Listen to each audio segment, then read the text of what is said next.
कमला जी का निवेदन है, थोड़ी देर आप और सत्संग लीजिएगा। तो परमदयाल सदगुरु सुखराम जी महाराज ने तांतिया को समझाया, करे तांतिया, मैं जिस समाधि का सुख ले रहा हूँ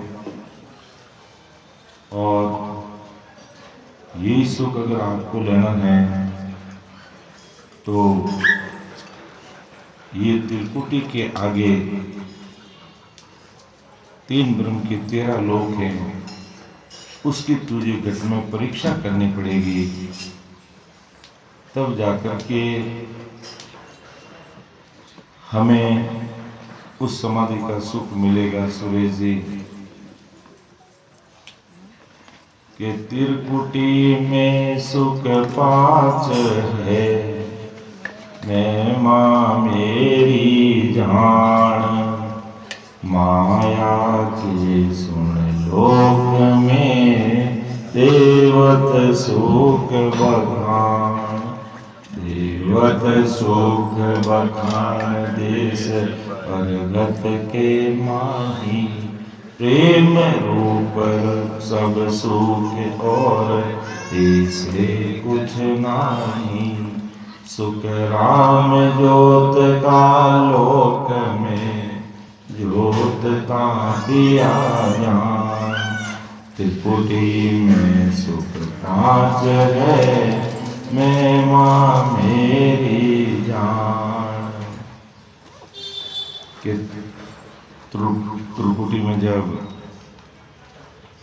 साधना करने वाला साधक सूरज के द्वारा शब्द का ध्यान करता था, उसे 5 इंद्रियों का सुख यानी स्त्री पुरुष के संयम का सुख उसे स्वतः ये त्रिकुटी की बात है। फिर माया के लोक में देवताओं का सुख उसे आता है, प्रकृति के लोक में प्रेम आता है और कुछ नहीं। महाराज माता ज्योति के लोक में ज्योत और अनंत रूपी ज्योति का अनुभव उस साधक को, साधना करने वाले को मिलता है। ये हमने इस साखी को शाम की संगति में हमने देखा था। तो इससे आगे महाराज समझा रहे हैं कि माया प्रकृति और ज्योति लोक के आगे के अजर लोक जहाँ अलग है, आनंद लोक में नाद, बदर लोक में ब्रह्म है, जा चेतन को स्वाद, जा चेतन को स्वाद इखर जो लोक कहावे, वहाँ अनहद नाद खोल खिड़की जन जावे, सुख राम करे सुन तांतिया, इखर समाधि, अजर लोक जहाँ अलग है, आनंद लोक में नाद। अजर लोक जहाँ अलग अर्थात वो ब्रह्म का जो पद है, अजर लोक है, वो लखने में, उसको अजर लोक कहते हैं। और आनंद लोक में नाद यानी सत्य होता है और उसकी ध्वनि कहते हैं कानों को बड़ी प्रिय लगती है, वो साधक उसमें रम जाता है, उसमें खो जाता है, उसको सुनने में लगता है। और आनंद लोक है जो केवल पद के बाद आता, तो दूसरा हमें ये जो 3 ब्रह्म के 13 लोक में अजर लोक, आनंद लोक, वज्र लोक, तो ये आनंद लोक अलग है और वो आनंद लोक अलग है। अजर लोक के बाद में आनंद लोक आता है, तो ये 3 ब्रह्म के 13 लोकों के बीच में आने वाला है। और जो हम आनंद पद सत्सुख परमात्मा के पद की बात करते हैं वो अलग आता है। तो त्रिकुटी से ब्रह्मांड के बीच आता है वो आनंद लोक अलग है, और भुवन काल उनसे परे लोग, श्री दरवाजे से परे जो आनंद पद है वो अलग है। तो हमें इसमें कोई भ्रम नहीं रखना है। तो जहाँ फिर आनंद लोक में नादे, बजर लोक में ब्रह्म यानी चेतन का स्वाद, यानी वजलोक यानी वो ब्रह्म का पद है और उसमें चेतनता का स्वाद उस साधक को मिलता है। तो शब्द का सुरती से ध्यान करते करते समाधि लग जाती है, वो उठ के काम नहीं कर सकता है। शब्द समाधि में बराबर सुनता है, बाहर की बातें भी सुनता है, उसे इकर लोक की समाधि कहते हैं। तो हमने अजर लोक देखा जो अलग लखने में नहीं आता, आनंद लोक देखा जो जिसमें नाद एक प्रकार की ध्वनि है जो वहाँ आते आते उस कान को प्रिय देती है। और बजर लोक में है जो चेतन ब्रह्म का स्वाद है। और उसके बाद में इखर लोक है, तो वहाँ इखर लोक में समाधि होती है और जिस समाधि के अंदर वो बाहर की बातें भी सुनता रहता, उठ के काम नहीं कर सकता, ऐसे उसको समाधि लग जाती है। तो अजर लोक जहाँ अलग है, आनंद लोक में नाम। आगे महाराज सुनाते हैं कि सतलोक सतरूप है, जिंग सबद धुन होई, आगे पूर्ण ब्रह्म का लोक कहावे दोई। लोक कहावे दोई फरक ए तो उन माही, गले नव तत्व की दे तेज सुख आनंद माही। सुख नाम दूसरो लोक लो, दसो द्वार देखो, फिर यहाँ आयर कांतिया, जन्म धरे नहीं कोई। के एक सतलोक सतरूप है, जिंग शब्द यानी एक ओंकार पारब्रह्म सतलोक है, और इससे आगे पूर्ण ब्रह्म का लोक यानी सस्वरूप साई परमात्मा का देश। तो ये दो लोक है, यानी एक ओंकाल है और एक ओंकाल से परे वो सस्वरूप का देश है। वैसे चिन्दानंद ब्रह्म, शिव ब्रह्म और पार ब्रह्म और आनंद चारों लोक सत्य है। लोक तो चारों सत्य है, लेकिन चिन्दानंद ब्रह्म तक पहुंचने वाला आवागम से मुक्ति नहीं पाता, शिव ब्रह्म तक पहुंचने वाला भी आवागम से मुक्ति नहीं पाता, ओंकार पार तक पहुंचने वाला भी आवागम से मुक्ति नहीं पाता, वो जन्म मन में आता है। लोक चारों सत्य है, लेकिन तीन लोक से व्यक्ति जन्म मन में वापिस आता है। तो चौथे लोक में पहुंचते तो महाराज फरमाते कि फर्क एक तो उन मानी, गए नवतक की दे तेज सुख आनंद, यानी नवतक दे कहाँ गड़ जाती है, होण काल प्रारंभ से पहले शिव ब्रह्म को, लेकिन ये होण काल में आता है। तो यहाँ तक नवतक दे गड़ जाती है, तो वहाँ होण काल प्रारंभ सतलोक में पहुंच जाता है, तो ना वहाँ सुख है ना वहाँ दुख है, ये स्थिति रहती है। तो सुखराम कहते, सुखराम दूसरों लोग को 10वें द्वार दे कोई, कि 10वें दरवाजे से परे जो ससरूप साहिब का देश है, फिर यहाँ आए तांतिया जन्म धरे कोई। अगर यहाँ ये तांतिया यहाँ कोई पहुंच जाता है तो उसका पूरा जीवपुणा खत्म हो जाता है और वो जन्म मरण में नहीं आता है, क्योंकि जन्मने का बीज ही खत्म हो जाता है। इसलिए तांतिया तो मुझे पूछ रहा है कि कहो समाधि देश में क्या सुख लील विलास, क्या तांतियो गुरुदेव जी कौन देश कौन पास। तो मैं जिस समाधि में लीन हूं और उस समाधि का सुख लेना चाहता है, तो तुझे ये यात्रा पूरी करनी पड़ेगी, अर्थात 3 ब्रह्म के 13 लोगों को पार करके गुण काल पारगुण से परे 10वें द्वार से परे जहाँ ससरूप का देश है वहां पहुंचेगा, तब तू जन्म मरण में नहीं आएगा और तुझे उस सदा समाधि का जो मैं 24 घंटे अखंड सुख ले रहा हूं वो सुख तुझे मिलेगा। तो सतलोक सतस्वरूप है, जिंग सबद धुन हो। जिंग सबद धुन का मतलब जिनी, जिनी, और वो वो कहाँ आती है? फोन कॉल पार, क्योंकि अपन 10वें दरवाजे के निकट पहुंच जाते हैं। तो यहाँ आते आते वो ध्वनि हमें सुनाई देने लगती है, लेकिन वो स्पष्ट नहीं रहती है, झीणी रहती है। और जब उससे परे हो जाते हैं तो फिर स्पष्ट उस ध्वनि में खो जाना मतलब सहज समाधि में खो जाना, उस ससुर राम जी की सत्ता में खो जाना, यानी पूरा हमारा जीवना खत्म हो गया और हम ससुर साहिब में जाकर के मिल गए कि आत्म में परमात्मा। तो सतलोक सतरूप है, झिंग सबद धुन होई, आगे पूर्ण ब्रह्म का लोक कहावे धोई। लोक कहावे धोई, फरक तो गुण माही, रले नव तत की दय तेज सुख आनंद नाही। सुख राम दूसरो लोक हो, 10 द्वार देखोई, फिर यहाँ आयर था दिया, जन्म धरे नहीं कोई।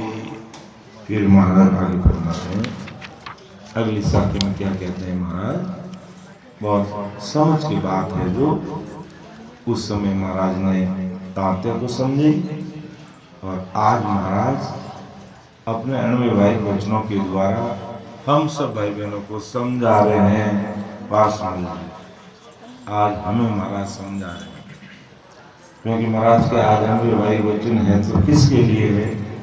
अपने लिए। तो अगली साखी में महाराज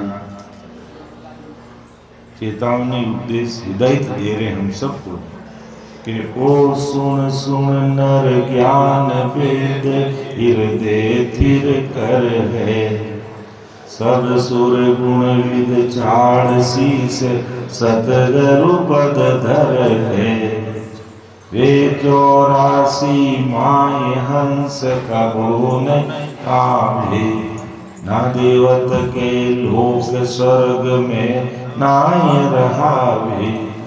सुख राम कहे सुनता तिया, वे नर नर ही हो, खंड ब्रह्मंड पिंड सोज के, हेत समाधि जो।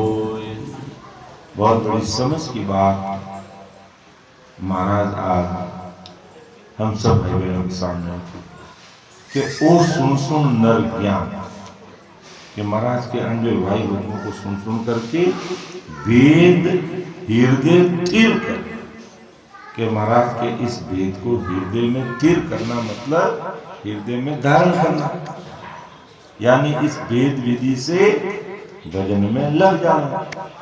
और नहीं करेंगे तो भाव जी ने कहा कि अभी श्रोता सुन सुन के मर गया और भक्ता बोल बोल के मर गया, और घरवाली आई हड्डियां ढूंढे जंगल में, मारा पत्ती महारा पति की हड्डी आई है। तो यानी और दूसरी बात कही कि वो कथा सुन रहा था, साप्ताहिक कथा पूरी होगी, भागवत 7 दिन की भागवत रहती है, पूरी होगी, अच्छी तरह सुनता गया, फिर मेरा उठ के जा ही नहीं रहा, वहीं बैठा रहा। क्या भैया अब तू कथा सुन ली, घरे जा। क्यों बाबू जी कथा तू सुन ली, अब घर जाके करूंगा क्या? वो तो आपने मुझे बताया ही नहीं, घर जाके करना क्या है? बड़े बड़े मुझे दृष्टांत देके सुना दिया कि ये ऐसा हुआ, वो ऐसा हुआ, वो ऐसा हुआ है। पांडु कैसे यज्ञ किया, विषमृता को कैसे सजा मिली, जो भी भागवत की कथा है करते रहे। लेकिन उसने कहा कि मैं उठ के जाऊंगा नहीं, मुझे करना क्या, ये मेरे को समझ में नहीं आया। और अटे हेला दे दे संत पुकारे, काल अचानक मारे आए। महाराज हेला दे के रोज 3 घंटे सिमरन करो भाई, वेद विधि से भजन करो भाई, हैं अंदर में खो भाई, वेद की बात को समझो भाई। तो महाराज हमें कहने में कहीं कसर नहीं रख रहे कि ओ सुन सुन नर ज्ञान वेद हृदय चिर करे। इस वेद को हृदय में धारण कर लेता है और वेद विधि से भजन करने लग जाता है। सब सुरगुण विद छाड़ शीस, सदगुरु पद दा। कि सब सुरगुण की विधि को किनारे करता है। अर्थात आज अपन देखते जाते हैं, राम शनि भाई बहनों के घर पे भी जाते हैं तो अन्य आकार देवताओं के पूजे पाठ तस्वीरें हमें नजर आती हैं। क्यों आती है? क्योंकि अभी मजबूती से महाराज को ज्ञान धारण करके एक ही चीज को पकड़ा नहीं। और महाराज यह करे सब सुरगुण विधि छाड़ शीश सदगुरु पद धारण करता कि सारे सरगुण उपासना आन उपासना एक तरफ करके सदगुरु पद यानी सदगुरु शीश पर सदगुरु पद धरना, यानी सदगुरु जी महाराज को सर्वोपरि मान करके इसको स्वीकार करना। और जो ऐसा कर लेता है कि पहले महाराज के ज्ञान को सुनता, फिर वेद को हृदय में धारण करता, फिर वेद विधि से भजन करता और अन्य आम उपासना को छोड़ देता है और सदगुरु जी महाराज को सर्वोपरि मान लेता है, तो महाराज का उसका रिजल्ट क्या मिलेगा, उसका परिणाम क्या मिलेगा सुरेश जी? उसका रिजल्ट क्या मिलेगा अशोक भाई? कि वे 84 माई हंस कबू नहीं जावे, वे 84 माई हंस कबू नहीं जावे, कि वो जीव कभी 84 में नहीं जाएगा। पहली बात महाराज ने ये कही, अंदर जाके सो जाए ना सुलाई देना कि वे 84 माई हंस कबू नहीं आवे, वे ना देवत के लोग। अब देखो महाराज का वेद धारण किया, अन्य आन उपासना छोड़ दी और भक्ति में लग गया, नैचल प्रकट हो गया, तो ना वो देवताओं के लोक में भी नहीं जाएगी, 21 स्वर्ग में नहीं जाएंगे, 3 ब्रह्म के 13 लोक में भी नहीं जाएंगे, स्वर्ग में ना ही रहा वे, स्वर्ग में भी नहीं जाएंगे। सुखराम के सुन तांतिया, अरे तांतिया सुन, वे नर नर ही हो, अर्थात वे मानव तन ही धारण करेंगे। बाप जी वो मानव तन ही धारण करेंगे, ये विशेषता है। और नहीं तो स्वर्ग में गैरवार चले गए, कितनी लंबी अवस्था रह जाएगी, फिर कैसे काम चलेगा। तो सुखराम के सुन तांतिया, वे नर नर ही होई, खंड ब्रह्मांड पिंड सोध की लेत समाधि जो, अर्थात वे खंड पिंड ब्रह्मांड की साथ, यानी खंड पूरे खंड की खोज ना करना, यानी खंड की चीज को समझकर पिंड में उस चीज को प्रकट कर लेना, यानी पिंड में प्रकट कर लेगा और ब्रह्मांड में चढ़ जाएगा और उस देश में पहुंच जाएगा और वो समाधि में खो जाएगी। लेत समाधि जोई, तो तात्या तू मुझे जिस समाधि की बात करता है तो तुझे इस ज्ञान को सुनना पड़ेगा।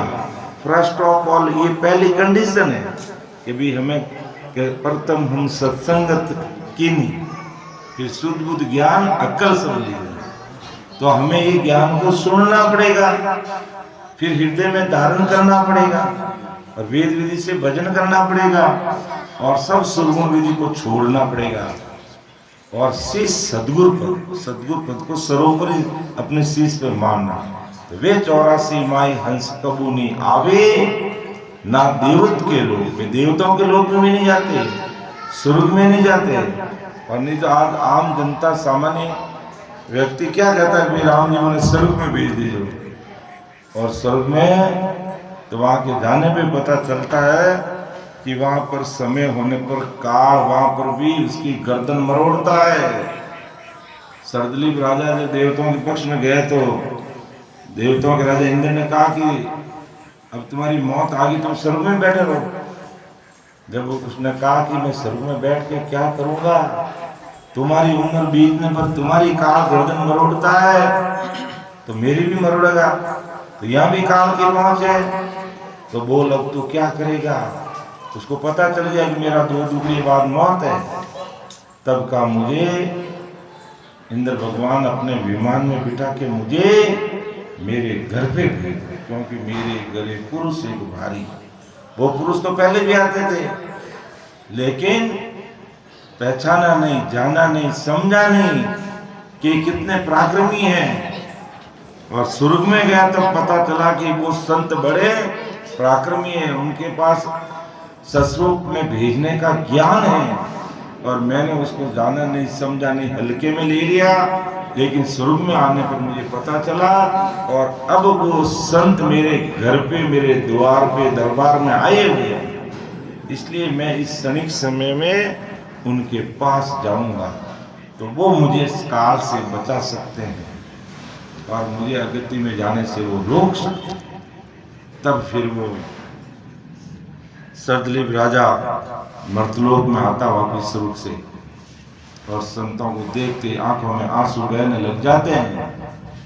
तब संत पूछते हैं कि राजा क्या हुआ तेरे, क्या तू युद्ध मैदान छोड़ के भाग गया, देवता हार गए, या तुझे कोई भूत लग गया?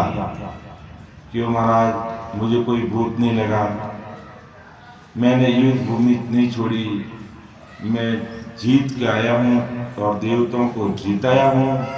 तो बात क्या, तू रो क्यों रहा, तेरी आंखों में आंसू क्यों बह रहे हैं? तब उसने कहा कि काल निकट आयो महाराजा, भगत हीन गई जन्म अकाजा। कि मेरा काल, समय आ गया जाने का, मैं भगत हीन रह गया और अब मेरा जन्म अकाज चला जाएगा। तब उन संतों ने क्या कहा कि देख तू आज तक खूब दान किया, करते हैं हमारे यहाँ भी सेठ लोग खूब दान करते हैं, गायों को रिजगा डलाते हैं, लाखों रुपया खर्चा करते हैं, चारा डलवाते हैं, और कोई कबूतरों को दाना डालते हैं, और भी जिनकी जैसी श्रद्धा है शुभ कर्म करते हैं, लाखों रुपये कर देते हैं। लेकिन उन संतों ने कहा कि तूने जितना दान पुण्य में चाहे 10 करोड़ खर्च कर दिए, चाहे 20 करोड़ कर दिए, दिमाग में निकाल के एक तरफ डाल दे, अब तेरा यह दान पुण्य यह काम नहीं आएगा। तुमने कोई जब तक किया, तीर्थ व्रत किया है, उनको भी दिमाग से बाहर निकाल दे, और कोई साधना की है, सूर्य उपासना की है, उनको भी बाहर निकाल दे।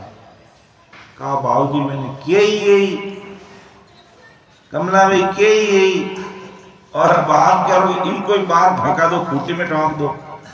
तो अब मैं करूं क्या, मेरी तो मौत है, 3 घंटे में जाऊं कहां?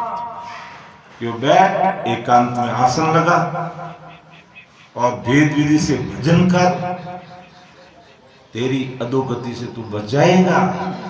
और ऐसे ही के उन संतों ने ऐसे ही वेद दिया, क्यों एकांत में बैठ के सिर्फ और सिर्फ राम राम कर, तो उसका कार्य हो गया। यानी जो अधोगति में 184 में नरक में जाने वाला जीव, उसको पुण्य मानो तन।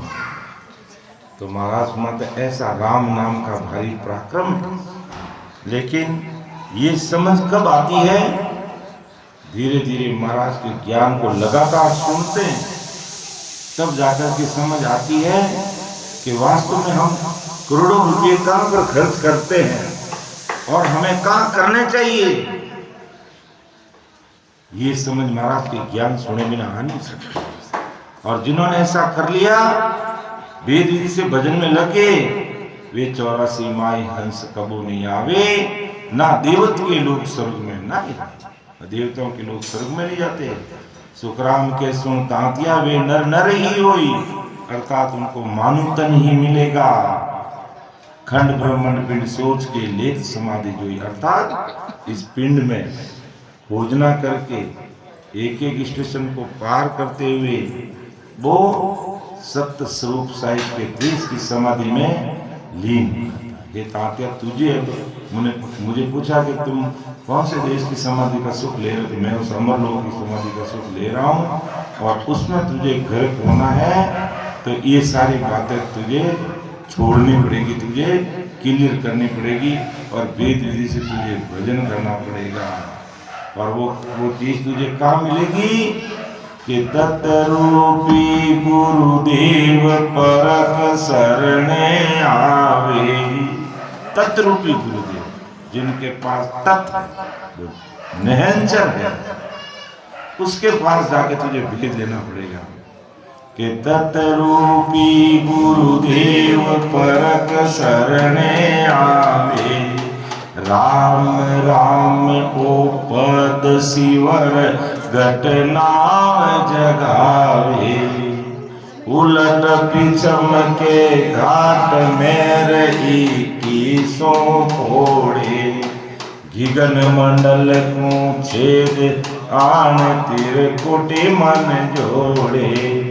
सुख राम कहे सुनता तिया ब्रह्म लोक वे जाई। बजर पौल जन खोल के दस गया वामाई। भगवंता में धन्य हो धन्य। तो ऐसी बात परम दयाल सदगुरु सुखराम जी महाराज ने तत्कालीन समय में महाराज को समझा कि तुम्हें अगर उस देश में पहुंचना है तो जो मैं चीज आपके सामने रख रहा हूं, मेरे अनबे भाई के वचनों पर तो विचार कर, समझ और खरा उतर और भजन में लग जाता कि पहले तत्रूपी गुरुदेव पर शरण जाओ, जिनके पास नैंचर की है, जो वेद की बात करते हैं, शब्द वेद की बात करते हैं, गणपति की बात करते हैं, अंदर की बात करते हैं, 12 कोणों की बात करते हैं, पंखनाल खोलने की बात करते, त्रिकुटी में पहुंचने की बात करते, 3 ब्रह्म के 13 लोगों को पार करने की बात करते। ऐसे तत्रूपी गुरु की परख कर और शरण में जा। फिर राम राम पद सिवर गट नाम जा। फिर वेद विधि से तो राम राम को रट, तो ये नाम तेरे घट में प्रकट हो जाएगा। उलट पीछम के घाट, फिर पीछम के रास्ते से मैं 21 फोड़े 21 स्वर्गों को पार कर लेगा। गिगन मंडल को छेद आन त्रिकुटी मन जोड़े। गिगन मंडल को छेद, गिगन मंडल को छेदना मतलब क्या, यानी मेरुदंड से ईड़ा पिंगला और सुकमणा दोनों तरफ से आ गई, और गिगन से ये सुकमणा यानी अपने 10वें द्वार के नीचे त्रिकुटी में आ गई। तो गिगन मंडल को छेद आन त्रिकुटी मन जोड़े। सुखराम के सुनता ब्रह्म लोक वे जाए। बजर पौड़ जन खोल के धस गया वो बजर पौड़ को खोल सकता, लेकिन शर्त क्या है, राम राम और पद सिमर गट नाव जगावे। उलट पिचम के घाट में की सुन फोड़े। तो ये ऐसे संतों का सानिध्य हमें लेना पड़ेगा और उनकी शरणागति में रहकर वेद विधि से हमें भजन करना पड़ेगा। तो वो बजर पौड़ को खोलेगा, यानी 10वें दरवाजों को खोलेगा और उसमें समा जाएगा।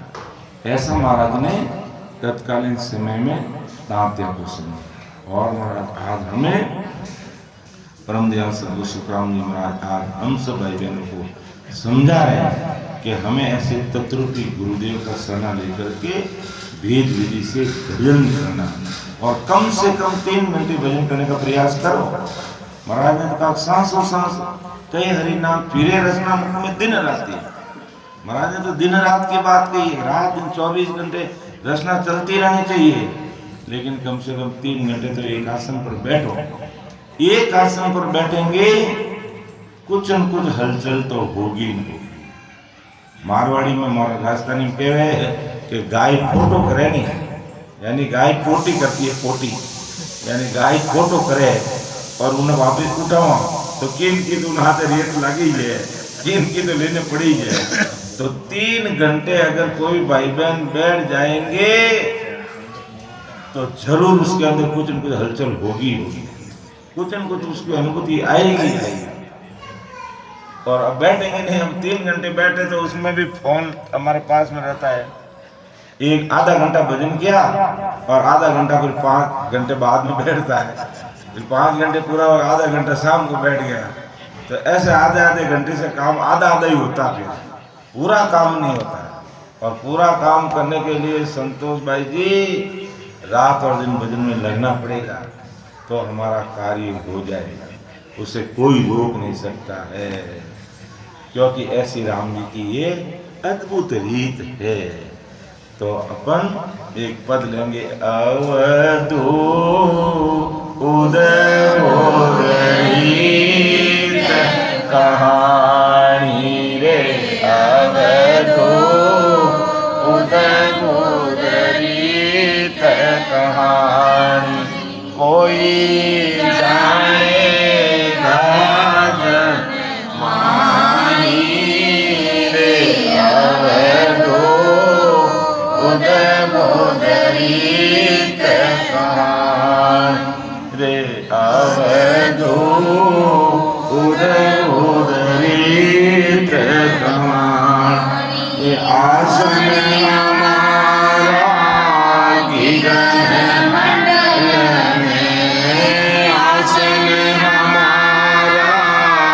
निगम मंडल में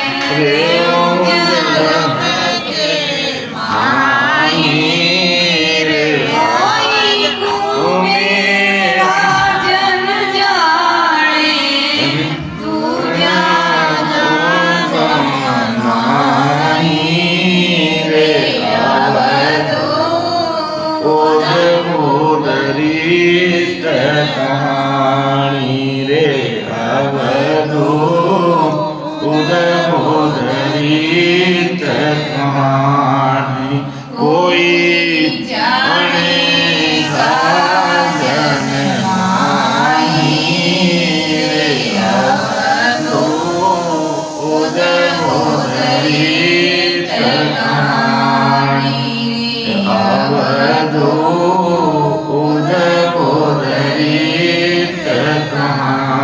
रात दिवस रहन नहीं तार रात दिवस रहन नहीं तारा ससियर सूरज माही वधू उदबोधरीत कहानी जाम जाय भास्कर की जाम भास्कर की अनहद घुरिया माई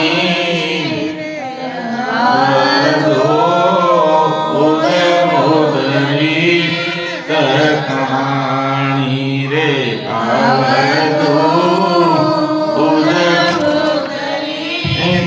कहानी कोई जाने जन माही रे अवधू उदबोधरीत कहानी देवल माय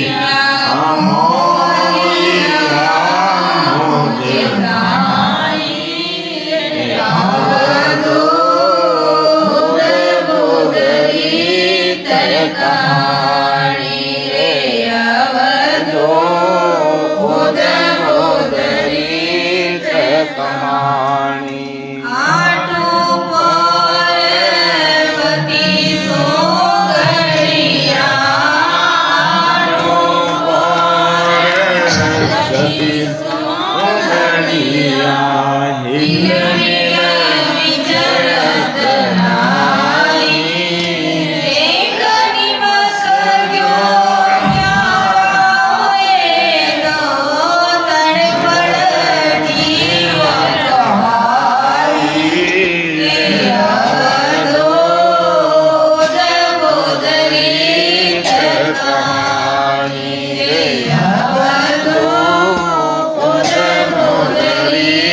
Kaka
धरी है कहानी